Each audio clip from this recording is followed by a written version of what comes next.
Inicialmente, eu gostaria de agradecer o honroso convite feito pelo professor Eduardo Maneira, cumprimentar o professor Igor pela impecável organização científica desse evento, que já é historicamente tão prestigiado. É realmente uma satisfação estar mais uma vez aqui, sobretudo compondo uma mesa ao lado de tão ilustres colegas, e para falar de um tema que, de fato, compõe das minhas preferências, que é a tributação do ISS. E aqui eu vou começar a cair, porque eu sou um pouquinho desastrada. Daqui a pouco eu já olhei o palco aqui abaixo. O ISS realmente é um tema da minha preferência, porque eu tenho uma experiência grande lá no Conselho de Contribuintes do município de Curitiba, por 14 anos. Enfrentei esses temas, inclusive agora já inicialmente abordados pelo professor Gustavo, embora eu tenha sido incumbida de falar sobre a importação de serviços, não só em relação ao ISS, mas também em relação ao ICMS, ao Imposto de Renda Retido na Fonte, a CID Royalties e ao PIS e a COFINS, tudo em 20 minutos. Que para mim já é uma dificuldade natural, dado o fato de que o professor Estevão falou ontem, impossível, no seu caso você não vai conseguir falar em 20 minutos. Falei, pode ser quem sabe 25, né? Mas eu vou fazer o impossível. Na verdade, vi que a minha palestra cresceu com a exposição do professor Gustavo, porque, embora ele seja advogado como eu já vi que ele tem uma posição um pouco diferente no que diz respeito ao local em que se reputa ocorrido o fato jurídico tributário, fato gerador ou fato imponível, vamos assim dizer, do ISS. E o meu tema realmente também está ligado a essa questão da espacialidade, enfim, da territorialidade em relação à importação. Então nós vamos começar, vamos ver aqui para onde que eu tenho que apontar, será? Vamos começar pelo ISS, que de fato tem maior interesse nessa mesa. E todos nós sabemos que o fato gerador do ISS é a prestação de serviço, e o parágrafo 1º do artigo 1º da Lei Complementar 116 estende essa incidência à importação de serviços em duas situações específicas. Quando o serviço é prestado integralmente em solo estrangeiro por prestador estrangeiro e tomado por brasileiro, e quando o serviço é prestado parcialmente no exterior e concluído no Brasil. Para uma avaliação jurídica do tema, me parece absolutamente relevante a distinção dessas duas situações. No que diz respeito ao serviço iniciado no exterior e concluído no Brasil, na minha avaliação, não há maiores problemas de constitucionalidade. O grande problema, no meu entendimento, são aqueles serviços prestados integralmente no exterior por estrangeiro e tomados por brasileiro. É esse tema que eu acho que gera maior interesse para fins da exposição de hoje. Sobretudo em tema já enfrentado aqui pelo professor Gustavo. Há realmente, em relação ao ISS, essa discussão importante do local em que se reputa ocorrido o fato imponível, o fato gerador, enfim, onde acontece o fato, onde nasce a relação jurídica, em que local se opera a incidência e quem é o sujeito ativo, quem tem o direito subjetivo de exigir a prestação e o correlato dever jurídico de realizá-la. Na minha concepção, a interpretação constitucional que eu tenho desse tema é o seguinte: o serviço considera-se ultimado, ocorrido, num determinado município. É nesse município em que ele se ultimou, que ele se aperfeiçoou, que ele se concluiu, que se opera a incidência da norma sobre o fato e o nascimento da relação jurídica. Quando é possível considerar um serviço ultimado? Nós temos hoje uma difusão importante dos serviços pela internet, por exemplo. Isso gera uma dificuldade. Ele é prestado no município e tomado em outro, ou prestado no exterior e tomado no Brasil. Em que local se considera ocorrida a incidência e nascida a relação jurídica tributária? Como diz o professor Paulo de Barros Carvalho, eu concordo nesse ponto e em tantos outros, nós não podemos considerar como relevante um meio serviço, parcialmente serviço. Interessa para nós, para o direito, interessa o fato jurídico completo e acabado, o fato imponível, o fato gerador completo e acabado. No meu julgar, o fato jurídico completo e acabado do ISS ocorre quando ele é tomado. Não interessa um serviço prestado que não é tomado, realizado. Por exemplo, uma programação de computador. Um programador realiza a programação no seu escritório e envia pela internet para um tomador em outro município. Qual dos dois municípios é competente para tributar? Aquele onde está o prestador, onde ele realizou o programa, ou onde está o tomador, aquele que recebeu o programa? Eu entendo que é no município onde está o tomador. Lá se aperfeiçoou a obrigação, lá nasceu a relação jurídica, porque o serviço, enquanto não prestado, só realizado, na minha concepção, não tem efeitos jurídicos. Então, diante desse conflito de competências, me parece que competente para tributar é aquele município onde o serviço foi ultimado. E ultimado, na minha concepção, é onde ele foi tomado. Aí eu tenho um fato gerador completo e acabado, um fato jurídico tributário completo e acabado. Isso, inclusive, essa é uma interpretação que eu faço, em homenagem ao princípio da territorialidade, que o professor Gustavo disse que é relativizado em determinadas circunstâncias na legislação brasileira. Com a posição com a qual, Gustavo, depois a gente bate com a vida, eu não, de fato, não concordo. Eu acho que a lei complementar, a Constituição atribuiu à lei complementar a prerrogativa de estabelecer disciplina em relação aos conflitos de competência, sem, no entanto, agredir o texto constitucional, dentro do que a Constituição estabelece. Realmente, o papel da lei complementar é muito tênue. Ela não pode ampliar nem restringir o que está na Constituição e precisa cumprir um papel importante. Há uma dificuldade para o legislador complementar, o que não o autoriza a agredir o texto constitucional. E como regra geral, vigora no Brasil o princípio da territorialidade. A lei de um dado município vale para aquele município, a lei de um dado estado vale para aquele estado, a lei nacional vale dentro do território brasileiro, à exceção das hipóteses de extraterritorialidade previstas em tratados internacionais. Então, o princípio da territorialidade é um princípio constitucional geral. Rapidamente falando da questão do artigo 3º do domicílio, esse artigo 3º não disciplinou conflito de competência nenhuma. Ele é absolutamente inconstitucional, na minha opinião, porque ele criou uma ficção jurídica. Está lá no artigo 3º, considera-se ocorrido o fato gerador quando não houver estabelecimento prestador no domicílio do prestador. Ou seja, o legislador não é que ele criou uma presunção e as presunções já são discutíveis no âmbito do direito tributário, ele criou uma ficção jurídica, o que é o que gera um absoluto estado de insegurança jurídica. Eu não admito ficção no âmbito do direito tributário. O legislador está dizendo, eu sei que o serviço não aconteceu aqui, que a incidência não se deu aqui, que a relação jurídica não nasceu aqui, mas eu considero ocorrido o fato jurídico tributário aqui. Então, de fato, eu acho que o artigo 3º, quando estabelece a regra do domicílio, não a do estabelecimento do prestador, é realmente agressiva ao princípio da territorialidade e a situação de que o município só é competente para tributar os fatos ocorridos dentro da sua esfera territorial de competência. Com isso, tanto no que diz respeito ao artigo 3º, como no que diz respeito à importação de serviços, há, na minha opinião, no caso daquela prestação de serviço realizada integralmente no exterior, uma agressão ao princípio da territorialidade e uma alteração da sujeição ativa.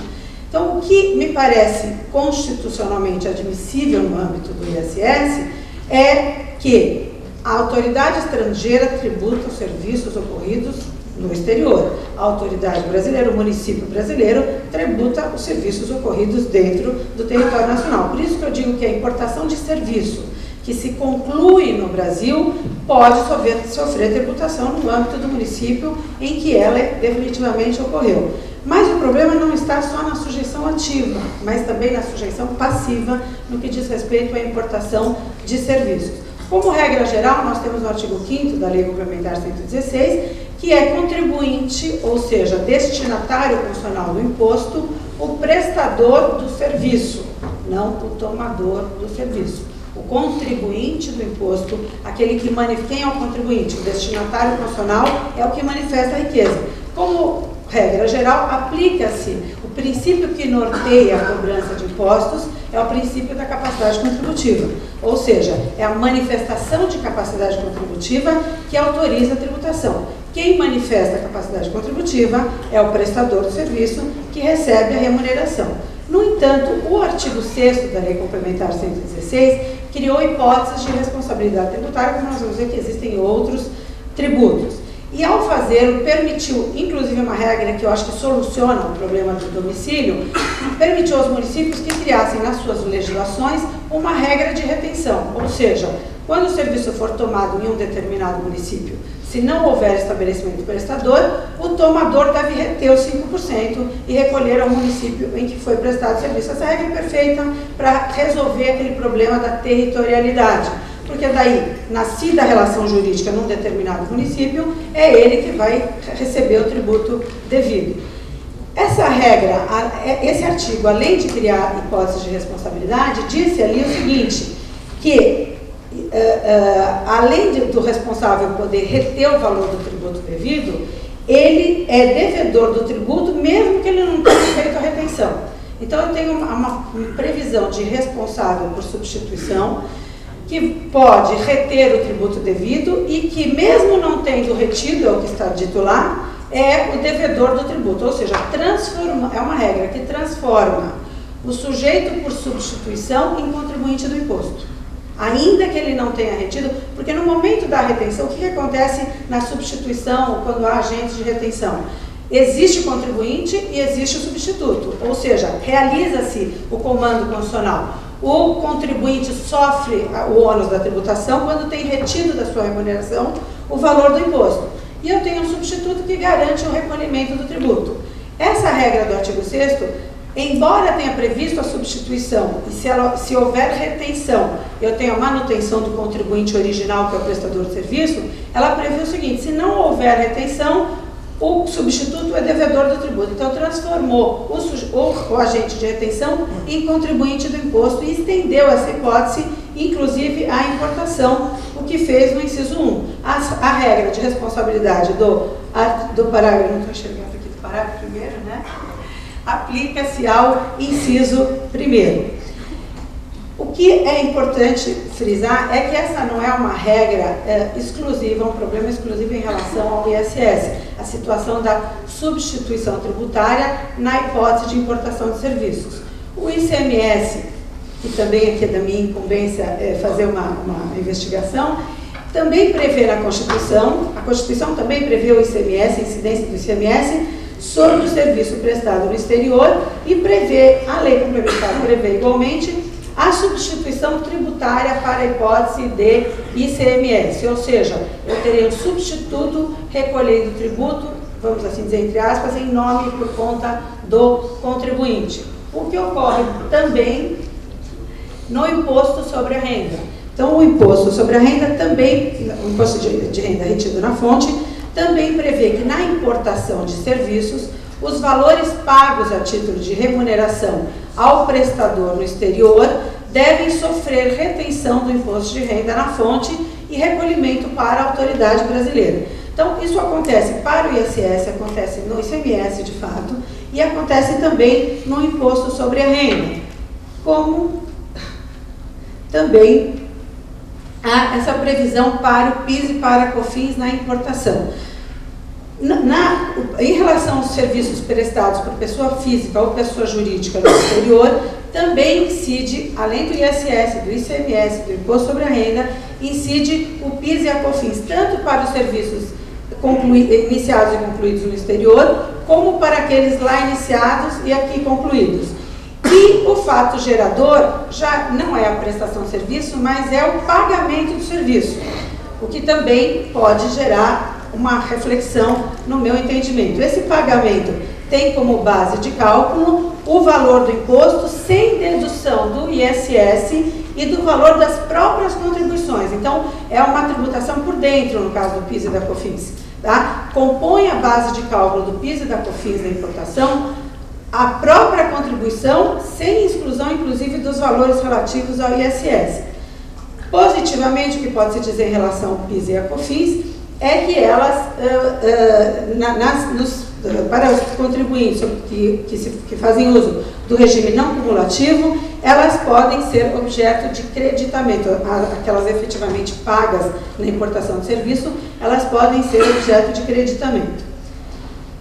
Olha, estou tentando falar tudo que me atribuíram aqui nos 20 minutos, da maneira mais clara possível. Depois, qualquer coisa, eu estou à disposição para esclarecimentos. Em relação aos royalties, a legislação do imposto sobre a renda é esclarecedora no sentido de que os royalties não são considerados serviços para fins de tributação. O imposto de renda, a legislação do imposto de renda esclarece no artigo 52 que não consiste em uma prestação de serviços e sim numa cessão de direito de uso. Em não sendo serviço, os royalties não estão sujeitos à incidência nem do ISS, nem do PIS e da COFINS, mas, como nós vamos ver, estão sujeitos à incidência da CID royalties. É importante esse parecer, essa solução de divergência de 2011 da COSIT, que diz o seguinte: os royalties só não integram a base de cálculo do PIS e da COFINS na importação se o contrato for absolutamente claro no sentido do que contempla aquela relação contratual, de apontar, na verdade, a existência de royalties.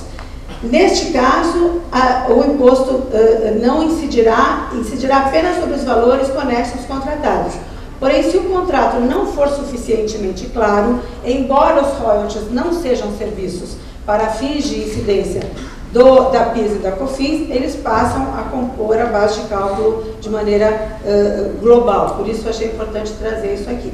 A CID royalties também incide, além dos royalties que não são serviços, sobre os serviços técnicos, sobre a prestação de serviços de assistência técnica especializada, cessão de direito de uso de marca, licença, enfim, também incide sobre uma série de serviços. Então, realmente, a importação de serviços está sujeita a uma série de incidências que revelam, no meu entendimento, uma preocupação maior no que diz respeito ao ISS e, sobretudo, a situação de se deslocar a sujeição passiva do tributo, transformando em contribuinte o agente de retenção. Como diz o professor Gustavo, isso é normal na legislação, existe retenção, eu demonstrei aqui no ICMS, no imposto de renda, no ISS, enfim, toda vez que, em tese, o contribuinte está no exterior e a autoridade fazendária brasileira não consegue alcançá-lo, porque ele não está sujeito à autoridade brasileira, ele desloca a sujeição passiva e muitas vezes o contribuinte do imposto aquele tomador do serviço que não manifestou riqueza. Isso é fato em relação ao imposto de importação, por exemplo. No imposto de importação, quem paga o imposto é aquele que importou. Eu me questiono já há algum tempo se essa definição de contribuinte no imposto de importação é legítima em termos de capacidade contributiva. Qual é a manifestação de riqueza que pratica o importador? Porque os impostos se direcionam, enfim, aos impostos se aplica o princípio da capacidade contributiva, ou seja, são regidos pelo princípio da capacidade contributiva, as taxas pelo da retributividade. Os impostos, de maneira geral, são regidos pelo princípio da capacidade contributiva. Por que eu digo de maneira geral? Porque o princípio da capacidade contributiva cede diante da extrafiscalidade. Isso está presente na doutrina mundial de maneira geral. Não completamente, mas quase completamente. Eu não posso invocar a capacidade contributiva diante da extrafiscalidade, porque o propósito da arrecadação é outro. O imposto de importação, de fato, é um imposto eminentemente extrafiscal. Então, é admissível até que não se exija a observância da capacidade contributiva na eleição do sujeito passivo do imposto de importação. Não me parece, no entanto, que esse seja o caso do imposto de serviços, do imposto sobre a renda, por exemplo, ou do ICMS, que não são, como o imposto de importação, um imposto com fins eminentemente extrafiscais. São impostos com fins eminentemente fiscais. Por isso que o deslocamento da sujeição passiva para um contribuinte, para um sujeito passivo brasileiro, transformando-o em contribuinte, sem que ele tenha manifestado riqueza, ou como diria o saudoso professor Geraldo Taliba, uma vez disse isso em sala de aula, quando ele manifesta pobreza, ele está pagando. Nós vimos que a base de cálculo do PIS, do imposto sobre a renda, é a remessa da remuneração dos valores para o exterior. Enquanto eu estou retendo esses valores do prestador estrangeiro, eu não estou deslocando a capacidade contributiva, a sujeição passiva para um contribuinte brasileiro. Ele é só o agente de retenção. Eu estou sujeitando o estrangeiro à legislação brasileira, o que é um outro problema com o qual nós vamos concluir. Mas no caso do ISS, onde nós vimos que a regra fala, ainda que não haja retenção, o prestador do serviço, o tomador do serviço se transforma em contribuinte do imposto. tendo pago, como diz o professor Geraldo, tendo manifestado pobreza, quando pagou a remuneração, sem manifestar riqueza, há, na minha opinião, uma agressão necessária ao princípio da capacidade contributiva. O que, como eu falei, é possível até no imposto sobre a renda, porque é um imposto eminentemente extrafiscal, mas não no ISS, cuja finalidade é eminentemente fiscal.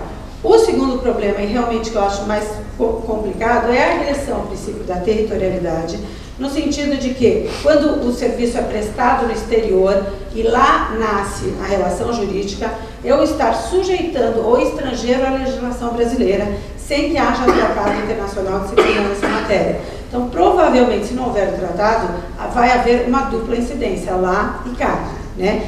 E o estrangeiro, de fato, não tem que se submeter à legislação brasileira. Submeter um prestador estrangeiro à legislação brasileira com essas pretensões todas que nós vimos, a administração fazendária, a qual eu sou sensível à argumentação, ela diz o seguinte: se a gente não tributar essas importações, nós vamos desestimular as operações do mercado interno. A prestação de serviço do mercado interno vai ficar mais cara do que aquela importação. Então, eu vou preferir importar do que tomar o serviço internamente. Isso é fato. Só que esse fato, que é político e econômico, não pode direcionar a aplicação da Constituição, na minha opinião. Não pode desvirtuar a aplicação da Constituição. Então, a administração fazendária é criativa e, sem agredir a Constituição, ela pode encontrar definitivamente outros caminhos. Esse princípio da territorialidade e, na verdade, essa questão de se deslocar à sujeição passiva ou de submeter o estrangeiro à legislação brasileira é mais visível no que diz respeito ao imposto sobre a renda. A legislação do imposto sobre a renda, que nós mostramos aqui no slide anterior, e que eu já estou caminhando para o final da minha exposição, prevê a retenção do imposto de renda na fonte na remessa da remuneração de serviços para o exterior. Isso está numa lei brasileira. Se um tratado internacional estabelecer que em situações dessa natureza o imposto vai incidir em apenas um dos dois estados, o tratado deve prevalecer. O grande problema no ordenamento jurídico brasileiro é que os tribunais, por muito tempo, passaram a entender que, se houver uma legislação posterior ao tratado, que preveja a tributação nos dois locais, né, ou seja, que revogue o tratado.